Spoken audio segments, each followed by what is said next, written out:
શામજી વેલજી વિરાણી ટ્રસ્ટના એડવોકેટ દરજ્જે છેલ્લા 5 વર્ષથી શામજી વેલજી વિરાણી ટ્રસ્ટને ક્યાંક ને ક્યાંક વિવાદમાં ઢસડવાના જે પ્રયત્નો ચાલુ થયા હતા, પરસોત્તમભાઈ પીપળિયા દ્વારા ગ્રાઉન્ડ બચાવો સમિતિ, વિરાણી બચાવો સમિતિના નેજા હેઠળ જેમને કાયદાકીય ક્યાંય સમર્થન ન હતું, પણ એક આંદોલનના સ્વરૂપે જુદી જુદી આંદોલનાત્મક કાર્યક્રમો ચાલુ થયા હતા.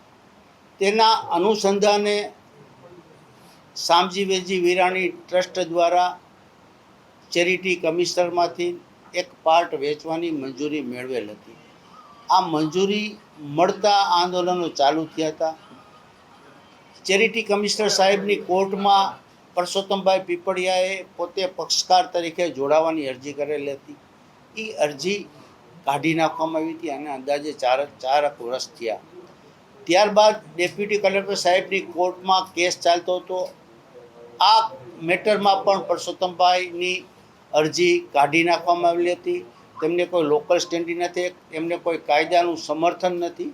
એ બાબતોને ધ્યાનમાં લઈને ડેપ્યુટી કલેક્ટર સાહેબે એમની અરજી કાઢી નાખેલી હતી. એમની સામે એમણે રાજકોટ કલેક્ટર સાહેબની કોર્ટમાં એક અરજી કરેલ હતી.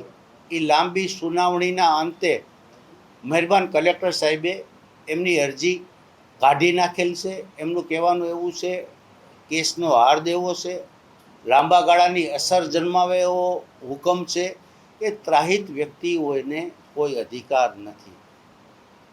તંત્ર અને શામજી વેલજી વિરાણી સાથેના જે કાંઈ કેસો છે એમાં શામજી વેલજી વિરાણી જવાબ આપવા બંધાયેલું છે, પણ કોઈ ત્રાહિત વ્યક્તિ, કોઈ સગીરના વાલી દરજ્જે કે વિરાણીમાં અમે ભણ્યા હતા એટલે અમારે આ કરવું જોઈએ એવી જે વાતો હતી, એ વાતોનો ફુગ્ગો ફૂટી ગયો છે.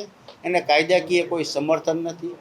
આપ સર્વના માધ્યમથી રાજકોટ કલેક્ટર સાહેબ જે હિંમત ભર્યો ચુકાદો આપ્યો છે, એ સમગ્ર સૌરાષ્ટ્રની અંદર લાંબા ગાળાની અસર જન્માવશે કે રાજકોટમાં છેલ્લા ઘણા ટાઈમથી જુદી જુદી બાબતો, જુદી જુદી પ્રવૃત્તિમાં નામ ઠામ ઠેકાણા વગર અથવા નામ ઠામ ઠેકાણા સાથેની અરજી કરવામાં આવતી હતી.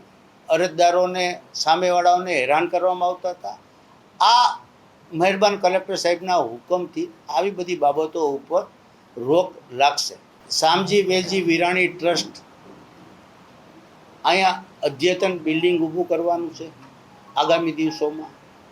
જુદી જુદી ફેકલ્ટીઓ અહીંયા ચાલુ થઈ ગઈ છે. પ્રાથમિકથી કોલેજ સુધીનું શિક્ષણ હાલે ચાલુ છે. શિક્ષણના હેતુ માટે જે કાંઈ કરવું પડશે એ શામજી વેલજી વિરાણી ટ્રસ્ટ કરશે, પણ કોઈ વેચવાની વાત હાલના તબક્કે નથી. અમે તો ડે 1 થી કહીએ છીએ કે પરસોત્તમભાઈનો કોઈ અધિકાર નથી. તંત્ર જે અમને પૂછશે એનો અમે જવાબ આપવા બંધાયેલા છીએ. હવે શું કરવું એ પરસોત્તમભાઈએ જોવાનું છે, કઈ ઓથોરિટીમાં જશે. ટ્રસ્ટ પ્રાથમિક અને મક્કમતાથી માનહાનિના દાવા વિશે વિચારી રહ્યું છે અને એક્સપર્ટો સાથે એમની બેઠક ટ્રસ્ટની થઈ ગઈ છે. આગામી દિવસોમાં કદાચ માનહાનિના સંદર્ભમાં એકાદ નોટિસ આપવાની પણ ટ્રસ્ટની ગણતરી છે.